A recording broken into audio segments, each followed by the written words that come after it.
rise for the Pledge of Allegiance.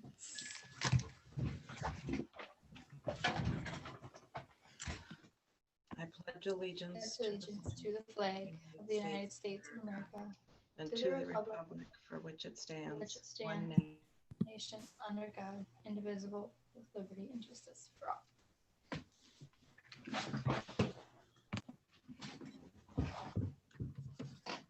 Linda, can you confirm our posting of our meeting for this evening? I can confirm that tonight's meeting has been posted in all designated locations. Thank you. Welcome. We need an approval of the agenda, board. Say, I'll move Linda, we approve the agenda. Linda, could you put the agenda on the screen? I'll second that. We have a motion by Glenn and a second by Larry to approve the agenda. All those in favor say aye. Aye. Aye. Carries. 1.6 on our agenda, public comments. We have one definite public comment. Liz, you're welcome to. Thank you. And thank you for the time to speak. I am sure you are like me following the daily numbers of cases going up in our tiny county. Just today, according to the Johns Hopkins University, 13 new cases were reported in Bayfield County and more than 8 over the weekend. Our current numbers are 221 total confirmed cases to date, compared to only 20 on August 3rd. We also know now that Native peoples are 5.3 times more likely to be hospitalized from COVID than white populations, according to the Centers for Disease Control and Prevention. In the past 7 days, we as a country have had the highest 7-day average record yet, according to Johns Hopkins.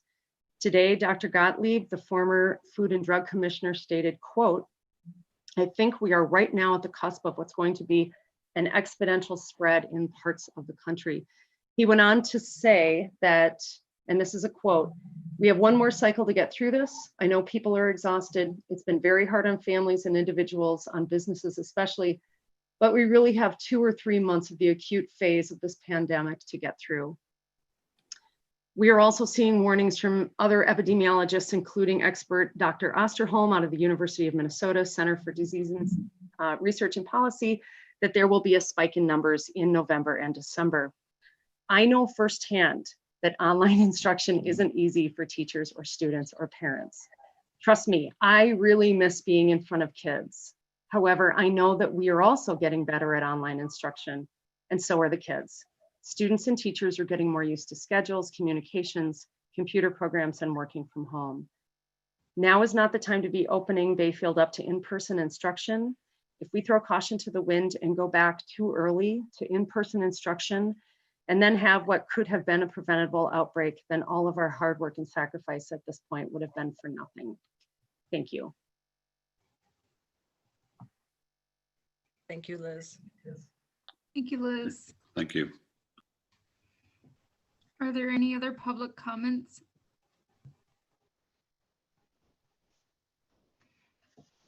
If none, we'll move on to the approval of meeting minutes.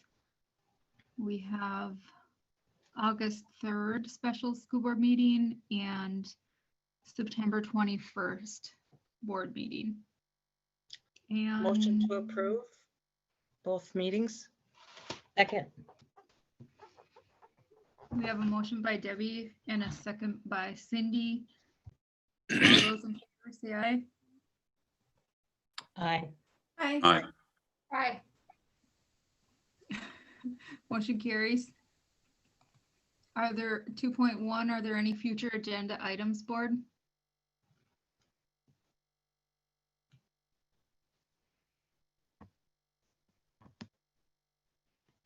If none, we'll move on to the Finance and Budget Committee. We did meet last Thursday, and everything that we discussed and recommended is on the agenda under specific items. So we can cover those when we get to them. And there was no Policy Committee meeting. Wellness Committee. Do we have an update on who internally was going to lead the wellness committee, Beth? I think Stephanie Lewis. Yep, Stephanie Lewis. Okay. So no meeting? Correct. I just chatted with her about that last Thursday, and she'll be, as quickly as she can, pulling together the folks on that committee and then setting a regular meeting schedule. I believe that has to meet at least quarterly. Is that correct, Linda? Do you know? Yeah, well, that's what the board determined. That they would meet quarterly. Right. There was some confusion because during the summer, there was the Wellness Reentry Committee. And then there was a committee that was made up of some Red Cliff partnerships that were on that committee and various people from the district. So we're talking about here the Wellness Committee that has members from some Red Cliff divisions and departments as well as district. So that committee will be chaired by Stephanie Lewis. And we will, as quickly as we can, set a meeting date for that, take a look at an agenda and move forward. Okay, thank you.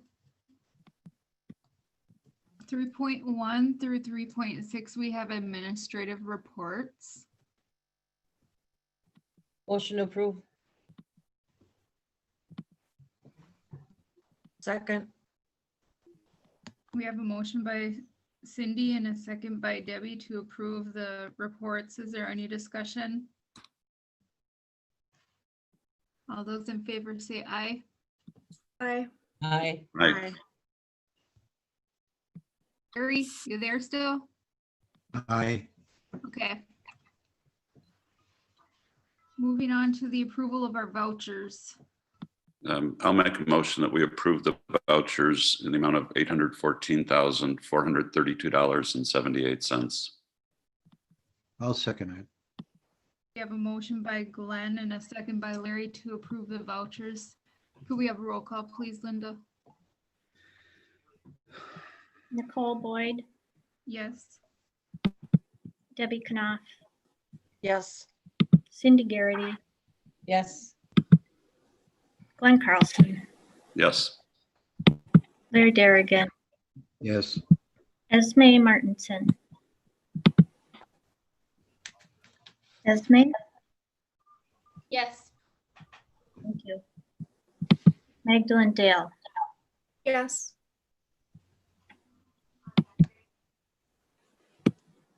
Motion carries. Moving on to 5.1, school 2020-2021 reentry plan update. All right, bonjour, everybody. So as you know, we have had this date set forth for us to evaluate the viability of moving from our level 100% virtual to level 2, which we're calling a hybrid instructional model, 2 days with a cohort group of students in the school, in the district, and then 3 days virtual instruction.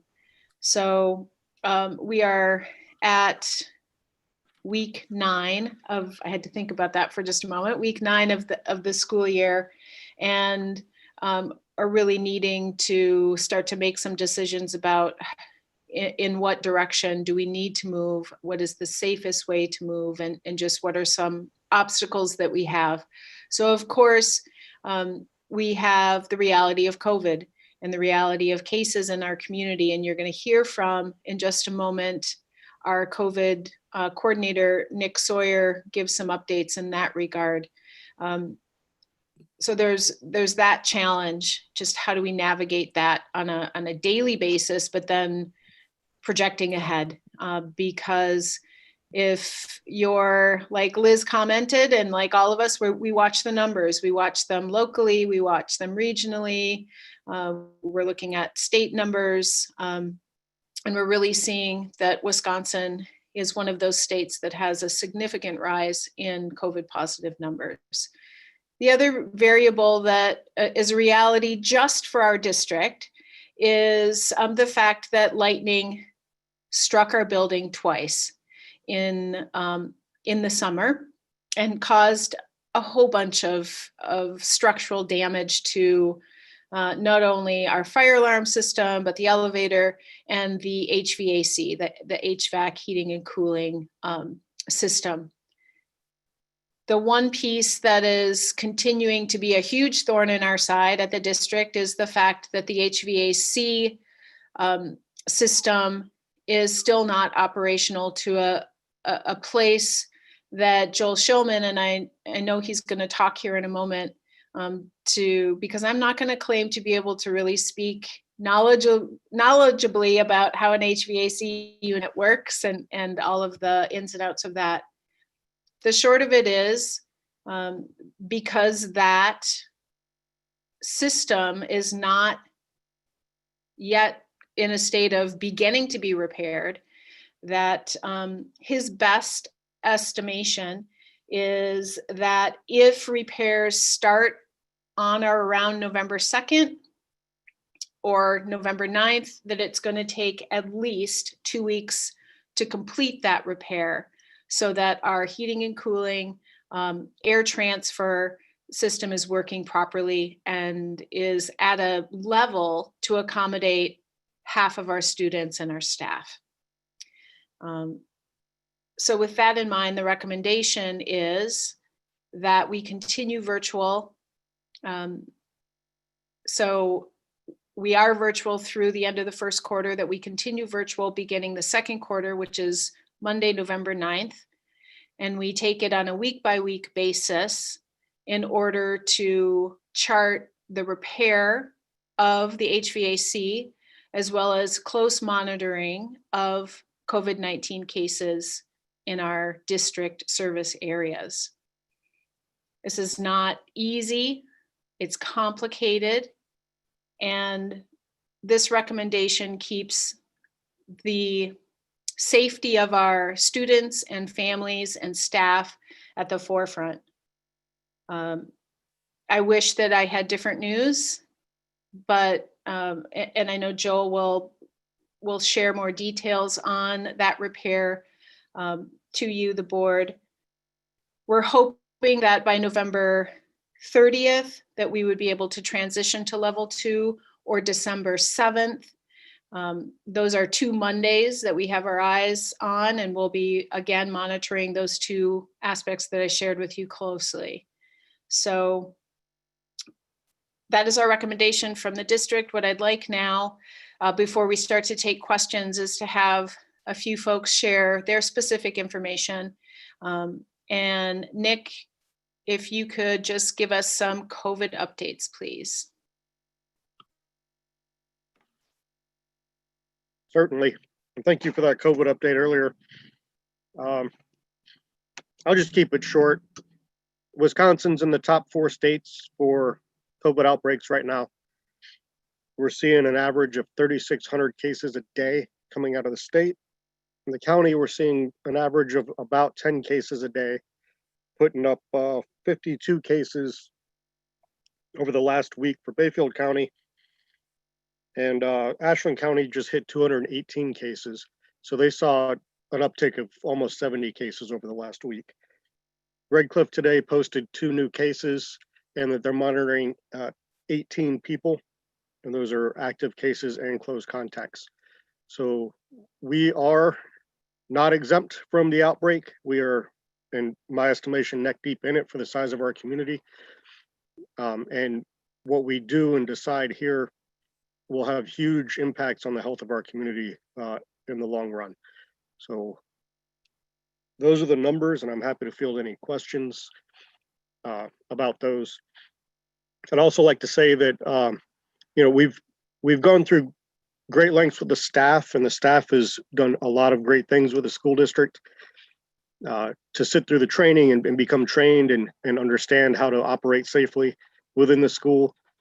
The safety measures with the UV lights, the air system that I'm sure Joel is going to discuss, and the electrostatic sprayers and the cleaning routines and the modified traffic patterns and all of the setup and everything that has gone into it. There's a ton of work behind the scenes. So I just wanted to thank the staff of the school district. They've been very receptive and flexible with this COVID stuff, and that is not an easy thing. So just know there's a lot going on behind the scenes, and the school district is really doing a great job. I'm happy to take any questions. Thanks, Nick. Just to piggyback on that for just a moment, and then we'll move on to Joel. I know he has a lot of specific information on that repair to share with you. As Nick said, the staff has gone through training. The mainland building is ready to roll. Joel's crew has done a phenomenal job at preparing everything from individual sanitation kits for classrooms to just walking through the facility. You will see it's clear that there are many opportunities for being reminded of social distancing, as well as visually seeing that the building is ready to move to level 2. Same holds true with staff. They now have accessibility to come into their classrooms and their office spaces during the evening and on weekends to continue to set up and prepare. But most classrooms and office spaces are ready to go. So it's just a little maybe individual tweaking that they have the opportunity to do in the evenings and on weekends. We have been meeting consistently with our healthcare partners who share out not only their professional knowledge, but also the information that they're getting through regional organizations, state organizations, and of course, places like the CDC to really check information to ensure that we're moving in the safest way possible. So those are all COVID related things. Let me hand it over now to Joel so that he can share information on the HVAC. Good evening, everyone, and thank you all in advance.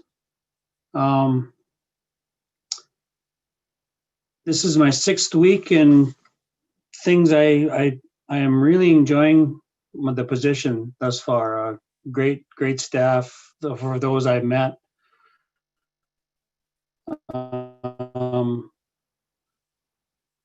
Unfortunately, I had to give some bad news to Beth and Randy early on in regards to the control system.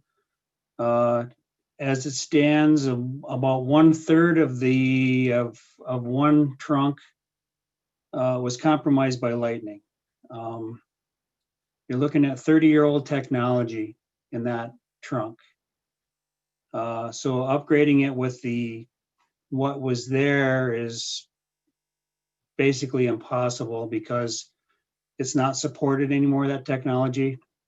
So we looked to Johnson Control for some suggestions, and we're going to move on to the current technology in regards to controls.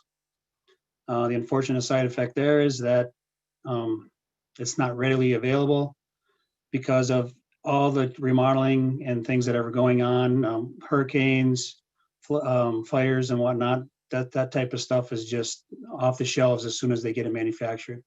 Some of ours has already been manufactured and shipped, but they haven't received all of the product yet as far as controls. The tentative start is still for next Monday.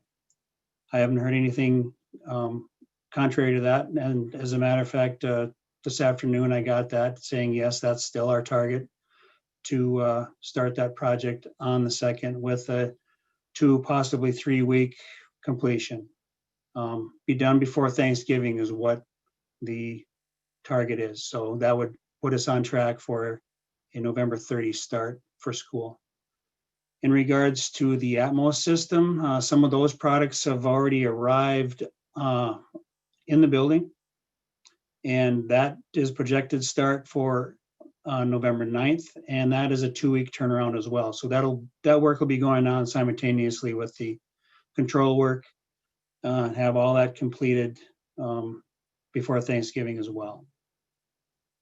Have an electrician, Chris Hunt, has agreed to help and work along with because those Atmos units need power. He's already agreed to take care of that work for us. Fire alarm, we're still waiting for a heat tape in the attic, which is basically a redundant system because there are smoke detectors up there. So the system is operational and completely protecting the building. So there are no concerns there. I got a call from the elevator folks this afternoon. The controls are here and they will be on site tomorrow to get that operational as well. So things are moving in the right direction. Any questions?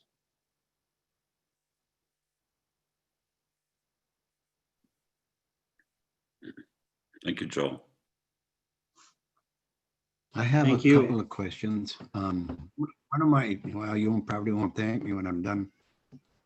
But you say everything is on track for November the 30th. You know, it's hard to hear that, you know, because I wanted that, well, we all wanted our school to be open after the first quarter. It's not going to happen. I realize Mother Nature gave us a bum steer, but you know, it's really unfortunate that we have to sit here and listen to this kind of stuff, you know. And I realize it's not in your power to make it happen, but that doesn't make it any easier to swallow, you know. And I was still fortunate. I'm still hoping that we could have started November the 7th. The other question that I have, and I don't give a damn who answers it, Washburn School District is running full blast. What the hell are they doing so good that we're not doing? I wish somebody would tell me that. They're actually have recently posted some cases, and Bayfield Public Health is digging out how deep that's going to go. They may potentially be facing a shutdown. I just talked to one of the parents from the Washburn School District, and I said, "How's everything going there? Is there any issues?" He said, "No."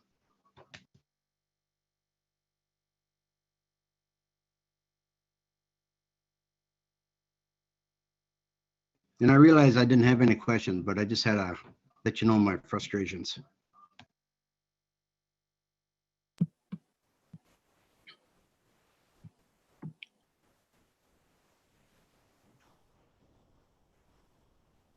Are there more comments or questions from the board for the administration?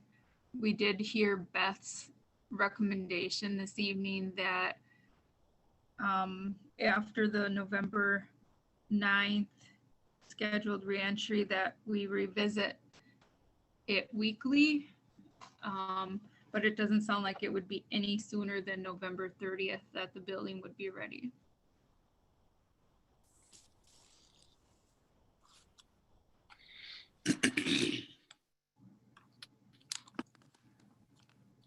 I know there's been concerns on college campuses and so on about people gathering for Thanksgiving type celebrations or things like that, and then coming back to college. There's some that are gonna not open back up because they figure students will have been more exposed again. So while it's discouraging and frustrating, as Larry has said, I think we'll know more, you know. I think after Thanksgiving, we can hope that the cases are stabilizing, but there's still the chance that as people travel and visit, if they do that, I know I'm not going to travel or visit family because of the COVID, but if people do, we've got a chance of numbers increasing again between then and Christmas. So as discouraging as it is, I think I'm in agreement that, you know, to keep an eye on it and wait until after that break and see where we're at. You know, Trump said we turned the corner.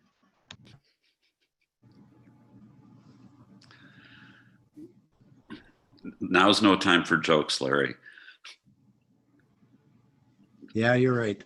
No, I do think what I'm hearing is that were it not for the HVAC issue, that we probably would feel comfortable reopening November 7th or 9th from a COVID standpoint, at least as of right now.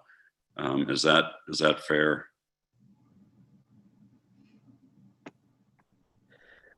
I would say that monitoring the cases in the region, they're high, but talking to the medical director and Bayfield Public Health, both feel that opening in some fashion would be acceptable at this time. So I would concur with that recommendation. So it's really the building, the cold weather and the building HVAC not being operable. And what I'm hearing from Joel is that shuts that building down basically for use. Yeah, there's just parts of the building, Larry or Glenn, that are not under control, and it's really cold in certain areas. In certain areas, it's really hot because there's just no control. Not to mention, we can't monitor what the airflow is, and we all know that the Atmos system is very reliant on consistent airflow. So I think we want to make sure that it's safe, that we have the correct airflows that the building was designed for, and the Atmos system is operational. And I know I would feel a lot better about it. So once the installation is done and they say, you know, we got everything done now, we got all the wires and all the screws in place and stuff like that, are they going to come back and say, you know, it's going to take us 2 weeks to test these systems? No, that's not the case at all, Larry. We can test that programming with the on-site computer that we have, and they'll be testing airflows and everything as they're doing the install. Okay, thanks.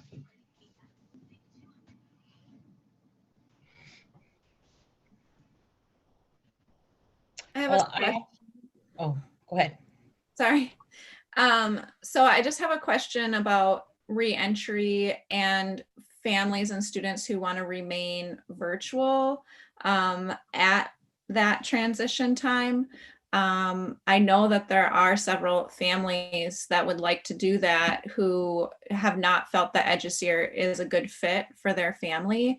And at this moment in time, it doesn't seem like the district has an option for those families. And I'm wondering if there will be an option for families to stay with the district and stay virtual, but not EduSeer, because I don't even know if you can opt, and I guess a tangent of that, can you even opt into EduSeer at the quarter if that was the only option? And how are we, what are the option for those families? Is the only option to homeschool? And if so, are we like letting people know that? Oh my gosh, that was like 6 questions all rolled into one. Let me see if I can handle it. You'll have to remind me if I forgot aspects of it. And I may have Shelley and or Mike, if they're on the call, help me out. So the instructional committee that was formed over the summer to gather and take a look at how learning needed to occur at these different levels is going to reconvene. And this week, actually, I think their meeting is on Thursday. And so the tasks for them, and it's made up of administrators and teachers. The task for them is to really take a look at what they had built as far as instructional schedules for level 2, So they'll take a look at that and say, hey, does this still make sense now that we know what we know about virtual and about where we are with our students? Another piece of that, Magdalene, I think has to be the discussion of, we have a third-party EduSeer. Is there a need? Does it make sense? How will it work if we in-house offer a virtual component? We have just put out a survey, excuse me, today to families, asking them a hefty handful of questions really focused on moving to level 2. Will you send your child to school when we move to level 2? Will you drive your student with your own vehicle, or will you have them go on the bus? So a series of questions like that, that we have quite a few families already chiming in on that survey. So this week begins the work on taking a look at what does the schedule need to look like for level 2 K-12, and it's going to be different. But you're right in saying that there's a need. There are families who would like to remain at home but be connected virtually with Bayfield School District teachers. And I'll see if Shelley and or Mike want to add anything to that. Did I get some of those questions anyway? Yeah, I guess the main clarifying point is if your student is not doing EduSeer, because I know, like with us, we didn't start with EduSeer. We just said we're going to start with this teacher in his classroom and go with that. And I know that there's, from talking to his teacher, that there's other students who did start EduSeer and found that it just wasn't a good fit for a first grader or for their first grader. And so they opted back in and joined the classroom, which has been great. I think I really appreciate what the teachers have been doing for virtual instruction so far.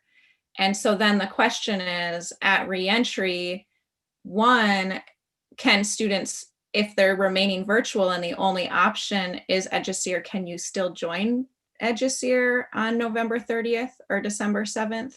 Or if you can't join EduSeer or you don't want to join EduSeer, is there an option for those students?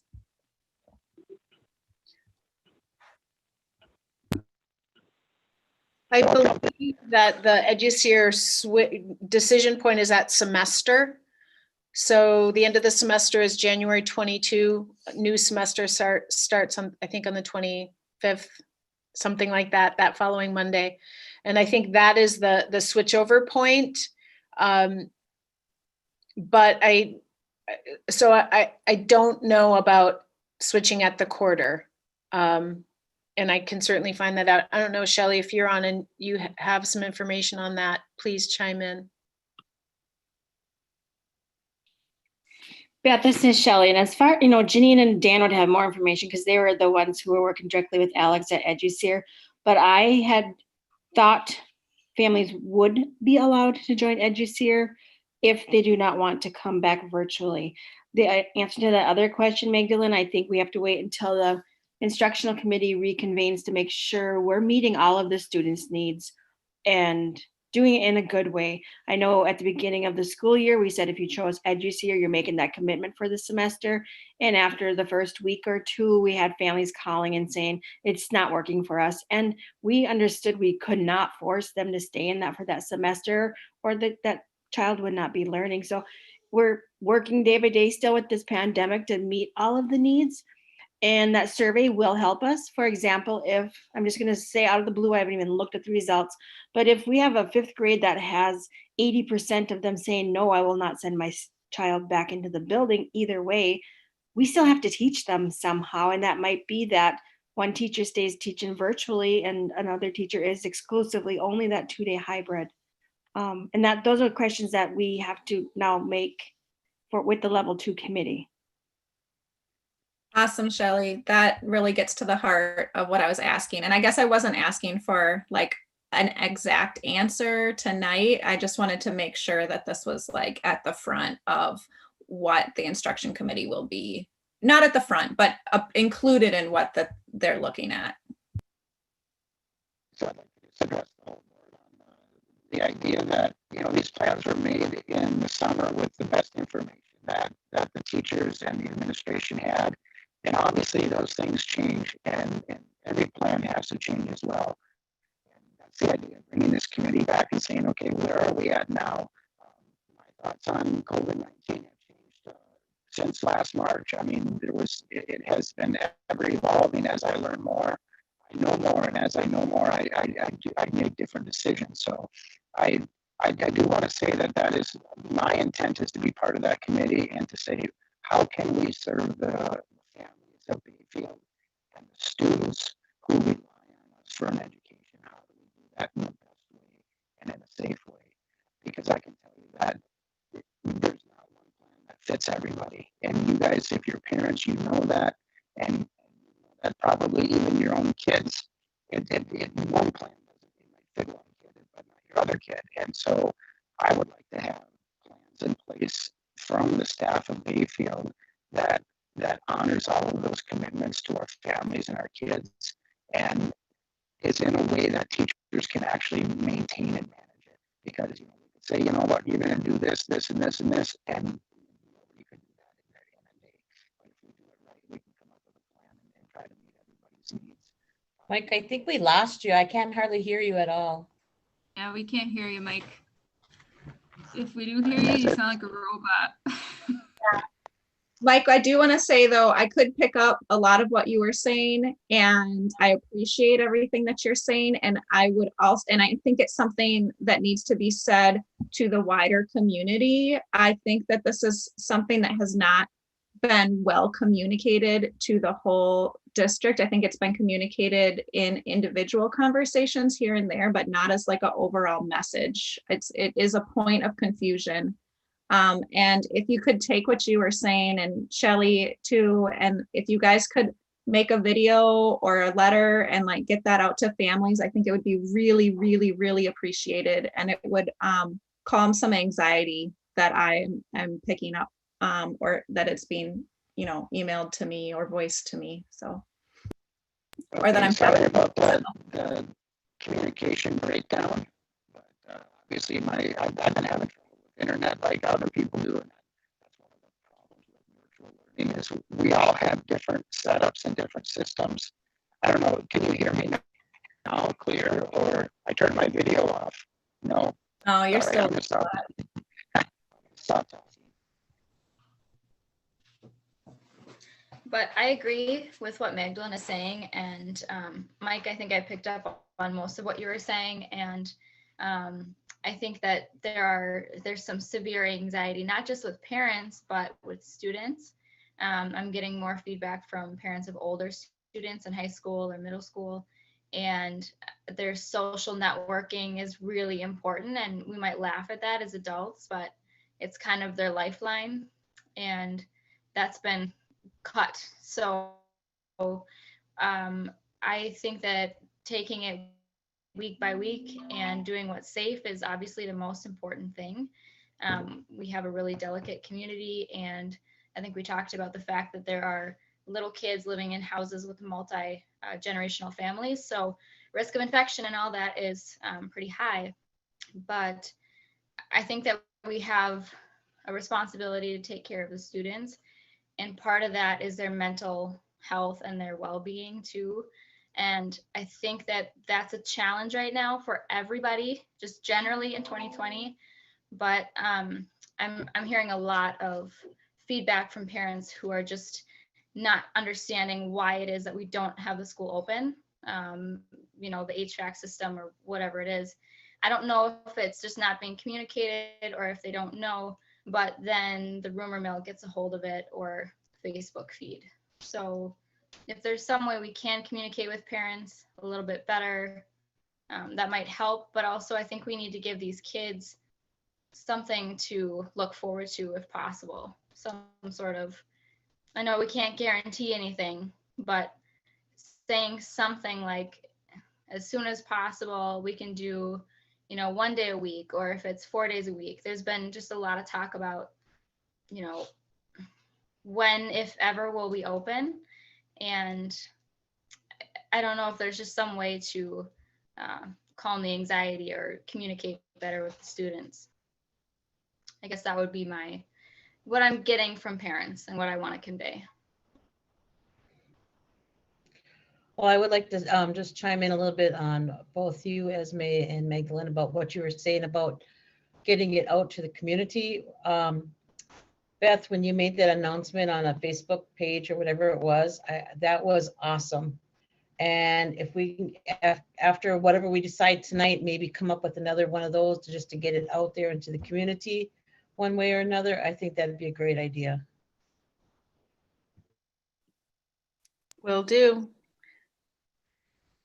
I agree. I think anytime a decision is made by the board, it should go out in some fashion on Facebook, unfortunately, but everybody's on Facebook. And if they can just click share, that's the easiest way for people to transfer that information. Yeah, we have been putting video updates on the district Facebook page, and realize not everybody is on Facebook, although a lot are, and also on our district website as well. The survey that we sent out today went to all of the family emails that we have in our Infinite Campus system, on the district Facebook page, on the district website. We also sent it to Redcliffe, and Jared Blanche was going to push it out through Redcliffe channels as well. So we're really hoping to gather as many families as possible to help us gather that information for level 2. But you're right, you know, videos are great as long they're hard. I'm not a pro, and but I do think it's important, and it's nice to just listen to a little soundbite almost than to read, you know, a long thing. So maybe having both of those as well for a decision, something written and then a short video is certainly a good place to continue to push that information out. I appreciate that. Thank you.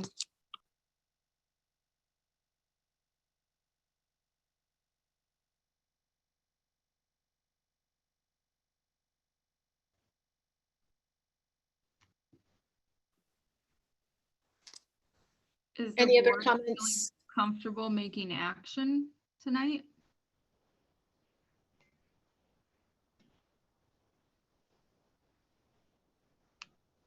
Do we want a motion to You mean just accept to the accept? recommendation of the district to hold off on entering back on in-person school after the end of the first quarter, and instead take it by a week-to-week progression?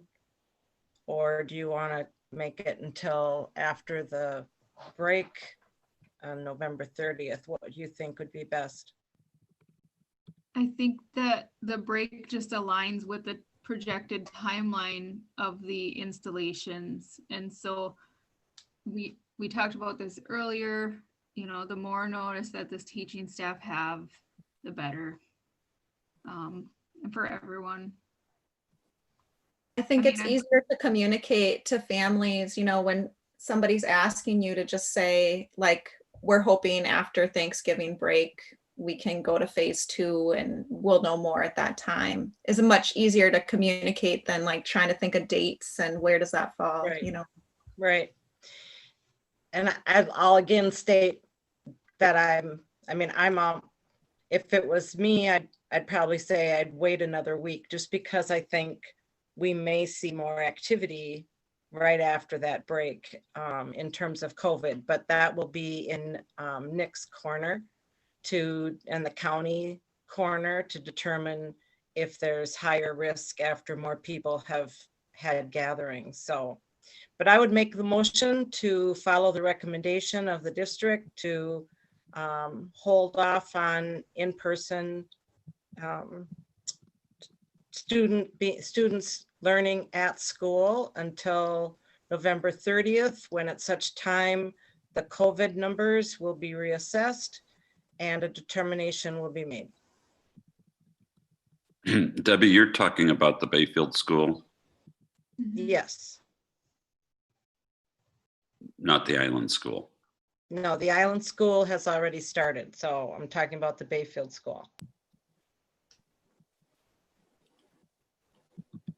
That's the one that's in question right now. I'll second that, Deb.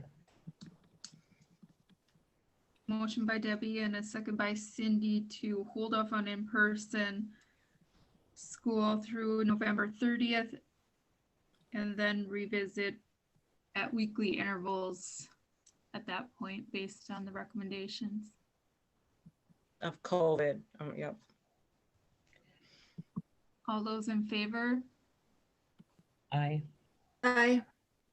Aye. Larry, Aye. I can't see you, Larry. Do you aye, nay, abstain? I'll go along with it. I just don't like it. Yeah, Everybody likes Agreed. it. agreed. Okay, full or all in favor. The motion carries, and please communicate it with our staff and families. I will do that. Thank you. Thank you. Thank you, I just have everybody. one question. This is Joel. I will communicate this weekly to Beth unless you as a board want me to communicate it in some other way. I think that, well, from my standpoint, that's fine. I can check in with you and then I will push that forward, Nicole, to you and the board. Probably just through an email. That's fastest and easiest for me, if that is okay with all of you. Mhm. Fine. I guess I'd like to see that once the controls and stuff or the machinery starts coming in here, I'd like to have a week by week update on it. That is the intention. Yep, you'll get a week by week update. And not Progressive. not to belabor I'm sorry, Glenn? not to belabor it, but I think that the lightning strike, potentially saved the board from having to make a really hard decision about the COVID reopening. And I think that we are probably thinking we would have done the November 9th or whatever reopening were it not for the lightning impact. So I just want to make sure that we get out to the community that Larry's point about Washburn being open and we're not. I think that, we need to let people know that were it not for the lightning strike, we would probably be reopening in the next couple of weeks. The other thing that I'd like to know, once this is over and done with, we got our kids back in school, I'd like to know what this is going to cost us, what, to get everything back up and operational, just what was the dollar amount involved in that? And there's been a couple of insurance claims as well, Larry, that Randy could inform us all about. Okay. So far, most of it's been covered under the insurance company. There's some talk about them having us do some refurbished equipment that we're kind of disputing. So as of right now, they've paid for everything that we've asked them to as of right now. Okay, thanks. We have some new business, folks. The first item is consider maintenance equipment purchases. There's two pieces of equipment you can see there that Joel is requesting, the carpet cleaner and the floor scrubber. Motion to approve. It's reviewed by the Finance Committee and they're recommending the approval. And I'll make that motion. Well, take your second if you'll second Debbie's motion. Oh, okay. Sorry, Debbie. We have motion by Deb, second by Glenn. Could we have a roll call, please, Linda? Esme Martinson, Yes. Glenn Carlson, Yes. Debbie Knopf, Yes. Larry Derrigan, Yes. Nicole Boyd,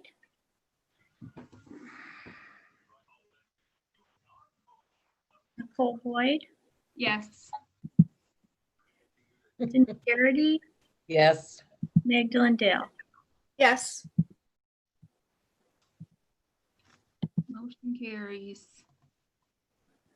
6.2, consider approval of 2020-2021 annual budget.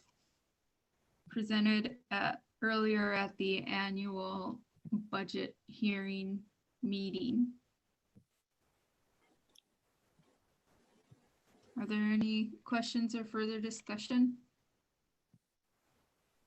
And again, Nicole, we talked about this at the Finance Committee meeting and are recommending the adoption of it, and I will make that motion. Second that. We have a motion by Glenn and a second by Esme. Could we have a roll call, please, Linda?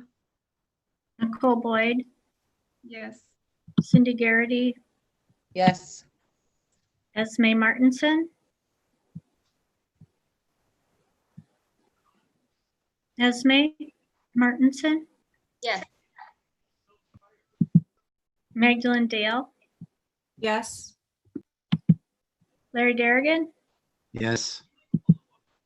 Debbie Knopf, Yes. Glenn Carlson. Yes. Thank you, board. Thank you, admin. 6.3, set 2020-2021 tax levy. Again, discussed at the earlier budget annual meeting and at the finance meeting last week as well. So I'll make a motion that we authorize a tax levy of $6.944524 million to fund the 2020-2021 budget. Second. We have a motion by Glenn and a second by Debbie. Could we have a roll call, please, Linda? Glenn Carlson, Yes. Magdalene Dale, Yes. Debbie Knopf, Yes. Cindy Garrity, Yes. Esme Martinson, Yes. Larry Darrigan, Yes. Nicole Boyd. Yes. Motion carries. Thank you, board and admin. 6.4, consider staff compensation working group proposal. We visited this at the finance committee meeting last week, but did Randy or Glenn or Beth want to give an update? Well, we've been talking about this for a while, and I guess it's maybe the first time in anyone's memory that we're actually going to undertake something like this. And so the finance committee is recommending that the board establish a working group consisting of an administrative team member appointed by the interim superintendent, a member of the staff appointed by the BEA, and a chair appointed by the board president to work without compensation and to develop a report by March 31st, 2021 to the board to recommend a fair, competitive, and sustainable employee compensation structure that also rewards exceptional performance and teamwork.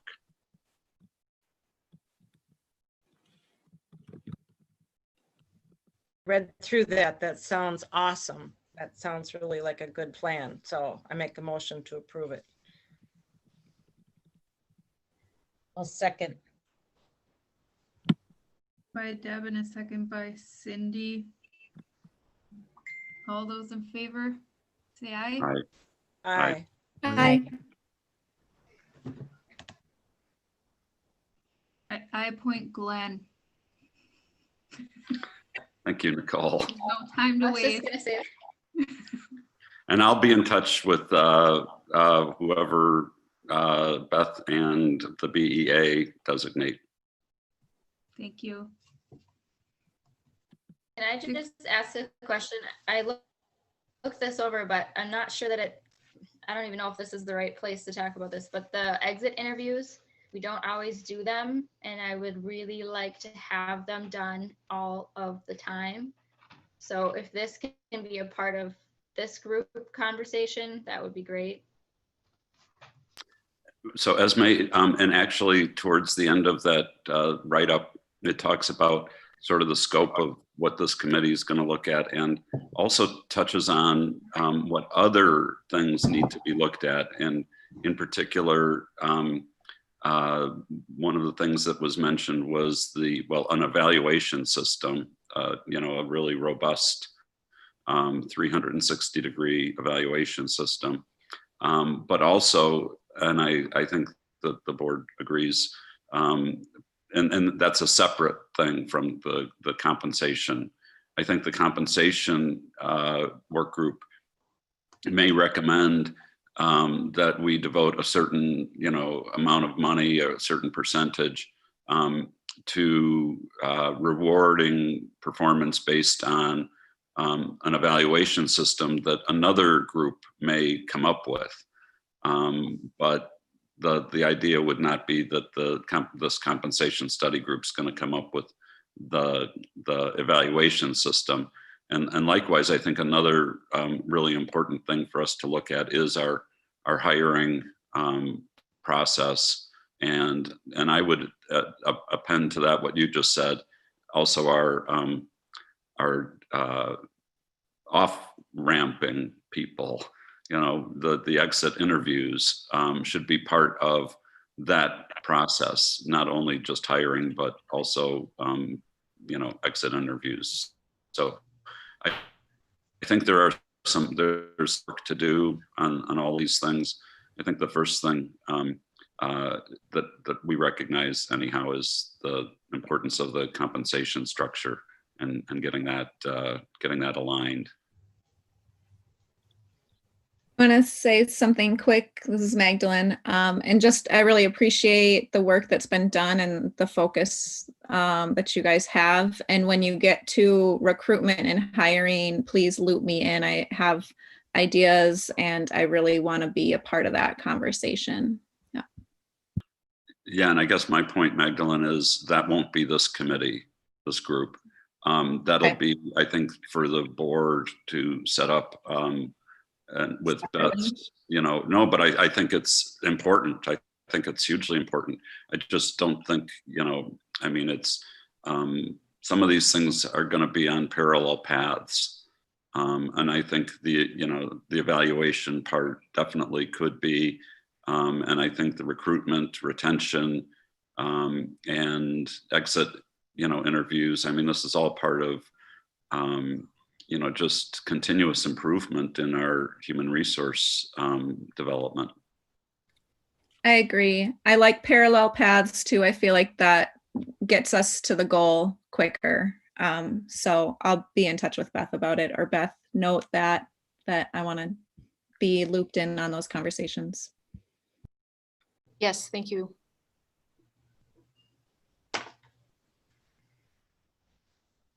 Moving on, board 6.5, consider cost estimate for early college credit. Start College Now and the dual college credit program. We have a proposal from Dan Livingston for $8,958.50.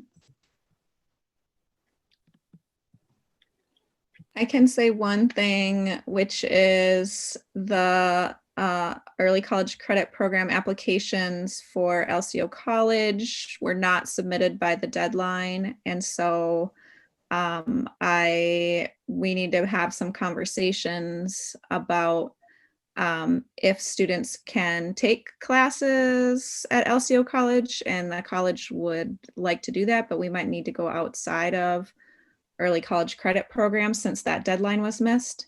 Not only was the deadline missed, but there were students who I know had interest. I know of like an application that was even submitted to Dan, but then was not submitted in the final application. So there's some confusion that I have around all of that. I can't speak for WITC in Northland, those applications. So are you saying, Magdalene, that there are additional students that could be added to this amount? It wouldn't be early college credit. it would have to be something outside of that. But it would be a dual credit if we wanted to allow students a dual credit option, and if we could have an agreement between the college and the district. I think that it is definitely possible. Okay, thank you.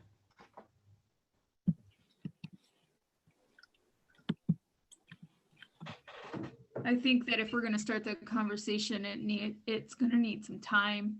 It's not something that we can just say we're gonna do and approve, because again, it would not be equitable to just approve one higher education institute and not consider others that students may be interested in. So there's like legwork that needs to be done if the district is going to steer away from policy, in particular state statute too. Like Magdalene's saying, like there's other things that would have to be considered. But we do have a proposal from Dan for the spring semester for these 9 students. I motion to approve. Second. We have a motion by Cindy and second by Debbie. Is that you, Deb? Yes. Okay. All those in favor say aye. Aye. Aye.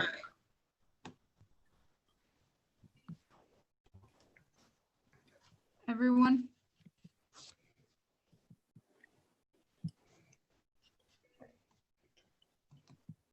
Motion carries.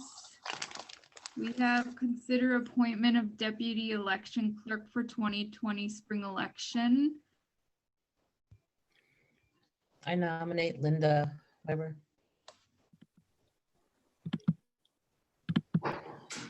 I'll second that, but there is, and I don't think this is relevant to this motion, but the 2021 term ends are, we're missing the city of Bayfield seat. That's me. And I'm not running next time.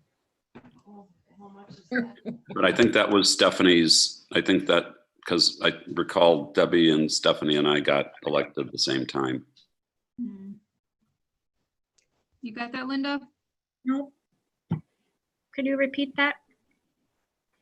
So Linda, in addition to the town of La Pointe and the at-large seat, the city of Bayfield seat is also up for election in April. Sorry. Okay, got it. Okay, we have a motion by Cindy and a second by Glenn to appoint Linda Weber as our administrative assistant to the deputy election clerk appointment for 2020. All those in favor say aye. Aye. Aye. And I assume that's 2021, right? 2021. Thank you, Linda. You're welcome. Our next item, we have 3 hires in executive session. We will adjourn to executive session in accordance with Wisconsin statute 19.851C. So moved. Second. We have a motion by Glenn and a second by Cindy. Could we have a roll call, please, Linda?